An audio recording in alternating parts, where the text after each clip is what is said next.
Hello friends, welcome to code celebration. मेरा नाम है सूर्यदेव और आज हम लोग ओरेकल में कंस्ट्रेंट्स के बारे में देखेंगे, जिसमें हम लोग देखेंगे कंस्ट्रेंट्स क्या होता है और इसका क्या यूज होता है और इसके टाइप्स के बारे में भी देखेंगे। तो चलिए देखते हैं। तो सबसे पहले हम देखेंगे कंस्ट्रेंट्स होता है क्या। कंस्ट्रेंट्स आर रूल्स और restriction applied to columns in a table to enforce data integrity and maintain consistency. तो कंस्ट्रेंट्स क्या है? रूल्स और रिस्ट्रिक्शंस है जो किसी टेबल के कॉलम पे अप्लाई होता है और यह क्या करता है? डेटा इंटीग्रिटी और कंसिस्टेंसी को भी मेंटेन रखता है। जैसे आप यहाँ देख सकते हैं, एक एम्प्लॉय नाम का टेबल है जिसमें column employee ID, employee name, age, salary और हायर डेट है। अब मैं चाहता हूँ कि जो एम्प्लॉय आईडी है वो सभी का क्या होना चाहिए? यूनिक होना चाहिए। मतलब कि दो एम्प्लॉय का एम्प्लॉय आईडी सेम नहीं होना चाहिए। या फिर मैं ये चाहता हूँ कि जो एम्प्लॉय नेम है वो किसी का खाली ना हो।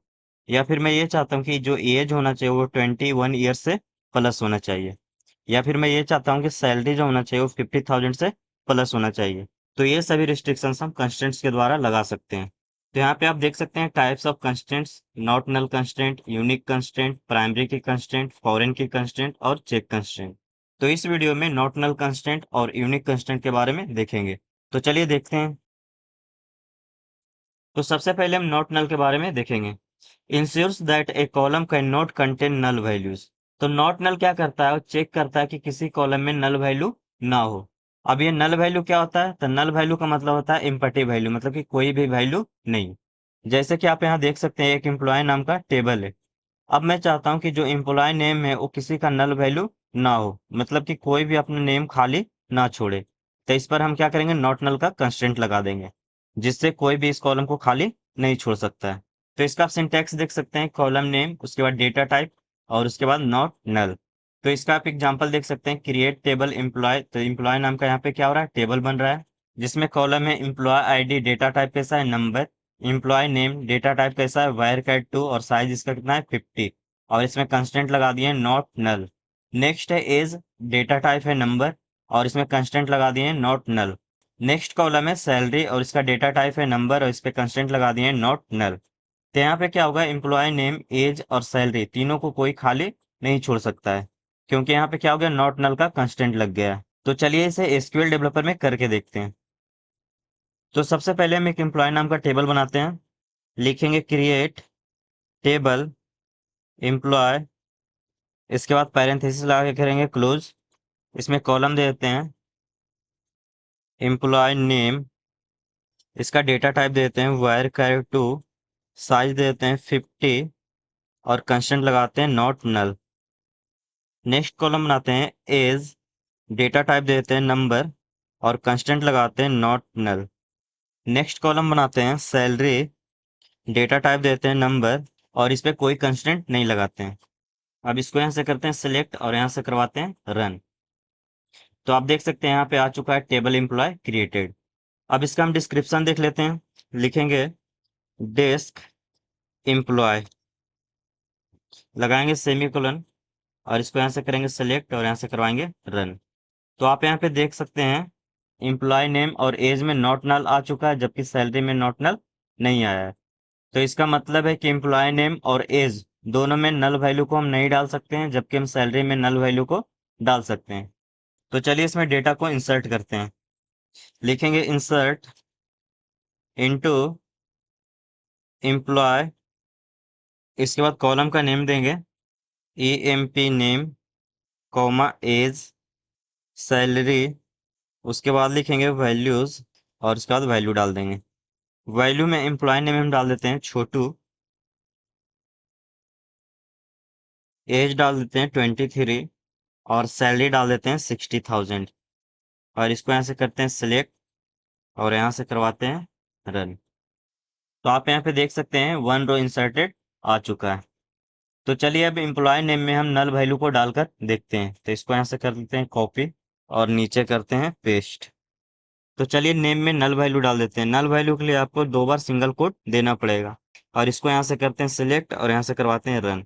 तो आप यहाँ पे देख सकते हैं कि एरर आ चुकी है, can not insert null into SYS employee employee name. मतलब कि एम्प्लॉय नेम में आप क्या नल वैल्यू को नहीं डाल सकते हैं, इसमें आपको कुछ ना कुछ वैल्यू डालना ही पड़ेगा। तो चलिए इसमें कुछ वैल्यू डाल देते हैं। लिख देते हैं माही और इसको यहाँ से करते हैं सिलेक्ट और यहाँ से करवाते हैं रन। तो आप यहाँ पे देख सकते हैं 1 रो इंसर्टेड आ चुका है। नेक्स्ट हम एज में नल वैल्यू को डालकर देखते हैं। तो नीचे यहाँ पे कर देते हैं पेस्ट और एज में डाल देते हैं नल वैल्यू। नल वैल्यू के लिए आपको क्या करना पड़ेगा, 2 बार सिंगल कोट देना पड़ेगा और इसको यहाँ से करते हैं सिलेक्ट और यहाँ से करवाते हैं रन। तो आप देख सकते हैं can not insert null into SYS employee age, मतलब एज में भी आप क्या कर सकते हैं, नल वैल्यू नहीं डाल सकते हैं। तो चलिए इसमें कुछ वैल्यू डाल देते हैं, लिख देते हैं 24 और इसको यहाँ से करते हैं सिलेक्ट और यहाँ से करवाते हैं रन। तो आप देख सकते हैं 1 रो इंसर्टेड आ चुका है।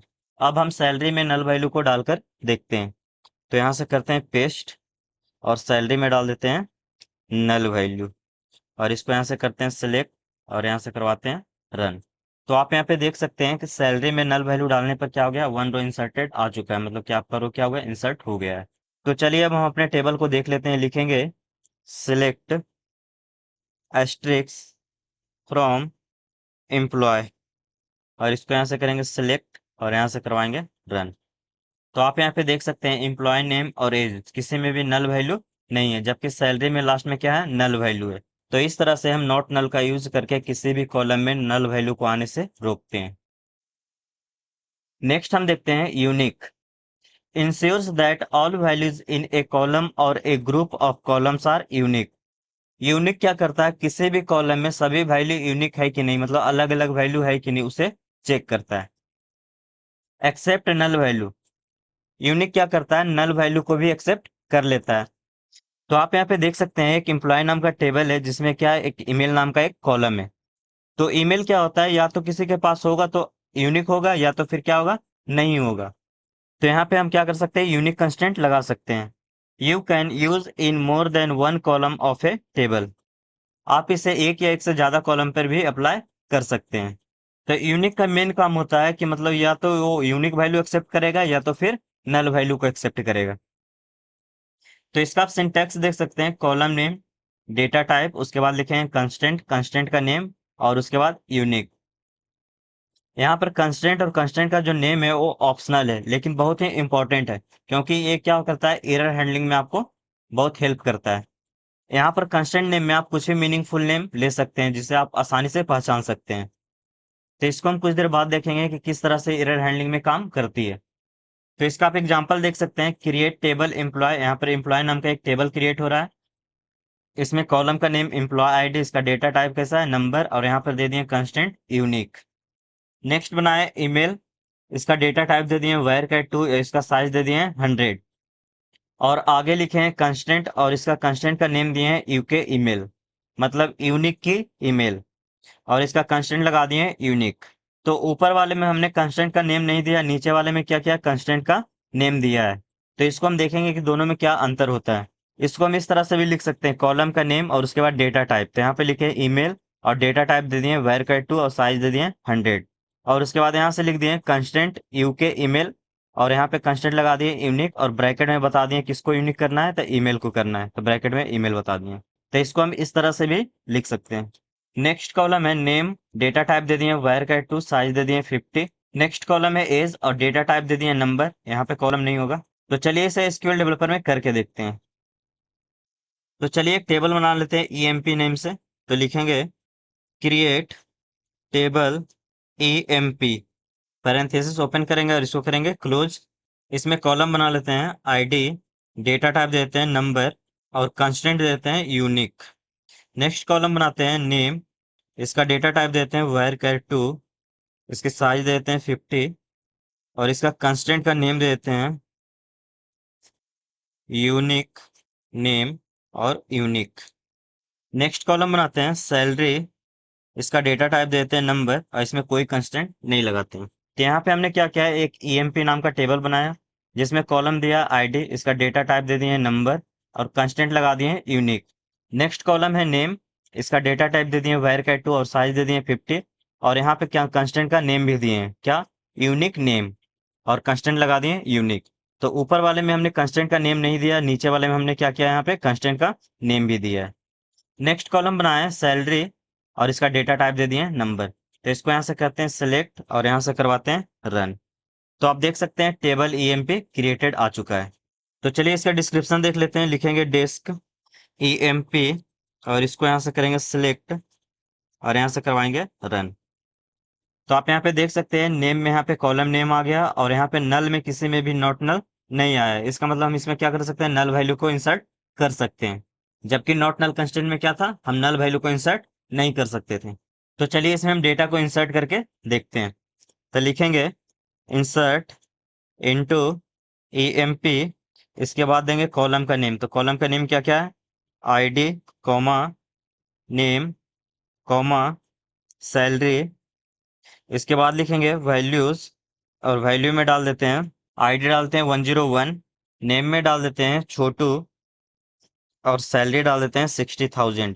इसको यहाँ से करते हैं सिलेक्ट और यहाँ से करवाते हैं रन। तो आप देख सकते हैं 1 रो इंसर्टेड आ चुका है। अब मैं क्या करता हूँ कि नेम में डुप्लीकेट वैल्यू डालने की कोशिश करता हूँ। तो इसको यहाँ से कर लेते हैं कॉपी और नीचे करते हैं पेस्ट। एम्प्लॉय आईडी को कर देते हैं चेंज और इसको यहाँ से करते हैं सिलेक्ट और यहाँ से करवाते हैं रन। तो आप यहाँ पे देख सकते हैं एक एरर आ चुका है, unique constraint SYS dot U K name. मतलब क्या, नेम में आप यूनिक वैल्यू ही डाल सकते हैं। और यहाँ पे जो यू के नेम है वो क्या है, कंस्टेंट का नेम है, जिससे हम पहचान पा रहे हैं कि हमारा क्या है, नेम में एरर है। तो चलिए हम नाम को चेंज कर लेते हैं, लिख देते हैं क्या, माही। और इसको यहाँ से करते हैं सिलेक्ट और यहाँ से करवाते हैं रन। तो आप देख सकते हैं 1 रो इंसर्टेड आ चुका है। तो अब हम क्या करते हैं, आईडी में डुप्लीकेट वैल्यू डालकर देखते हैं। तो नीचे यहाँ पे करते हैं पेस्ट और नेम को कर देते हैं चेंज, यहाँ से लिख देते हैं कुलदीप और इसको यहाँ से करते हैं सिलेक्ट और यहाँ से करवाते हैं रन। तो आप यहाँ पे देख सकते हैं एक एरर आ चुका है, यूनिक कंस्टेंट सिस डॉट सिस, और यहाँ पे कुछ कोड दिया है। क्योंकि हमने जो आईडी दिया था इसमें कोई भी कंस्टेंट का नेम नहीं दिया था, जबकि नेम में हमने क्या किया था, कंस्टेंट का नेम दिया था, और आईडी में कोई भी कंस्टेंट का नेम नहीं दिए थे, जिसके कारण ये क्या कर रहा है, खुद से एक आईडी जनरेट करके दे रहा है। तो इस तरह से कंस्टेंट नेम बहुत ही इंपॉर्टेंट है, इससे पता चलता है कि किस में हमारा एरर है। तो इसलिए आप जब भी कंस्टेंट लगाएं तो आप कंस्टेंट का नेम जरूर दें, ताकि एरर हैंडलिंग करने में आपको आसानी हो। इसके पिछले वाले में नॉट नल में आप कंस्टेंट का नेम नहीं भी डालते हैं तो चल जाएगा, क्योंकि उसमें एरर फाइंड हो जाता है, लेकिन इसमें एरर फाइंड नहीं होगा। तो इसलिए कंस्टेंट का नेम बहुत ही इंपॉर्टेंट है। तो चलिए हम आईडी को चेंज कर लेते हैं, यहाँ पे डाल देते हैं 102 और इसको यहाँ से करते हैं सिलेक्ट और यहाँ से करवाते हैं रन। तो आप देख सकते हैं 1 रो इंसर्टेड यहाँ पे आ चुका है। तो चलिए हम अपने टेबल को देख लेते हैं। लिखेंगे सिलेक्ट एस्ट्रिक्स फ्रॉम ईएमपी और लगाएंगे सेमीकोलन। इसको यहाँ से करेंगे सिलेक्ट और यहाँ से करवाएंगे रन। तो आप यहाँ पे देख सकते हैं आईडी और नेम में जो भी वैल्यू है क्या है, यूनिक है, जबकि सैलरी में क्या है, डुप्लीकेट वैल्यू भी है। तो इस तरह से नॉट नल कंस्टेंट और यूनिक कंस्टेंट काम करती है। तो आज का वीडियो यहीं तक रहने देते हैं, मिलते हैं नेक्स्ट वीडियो में।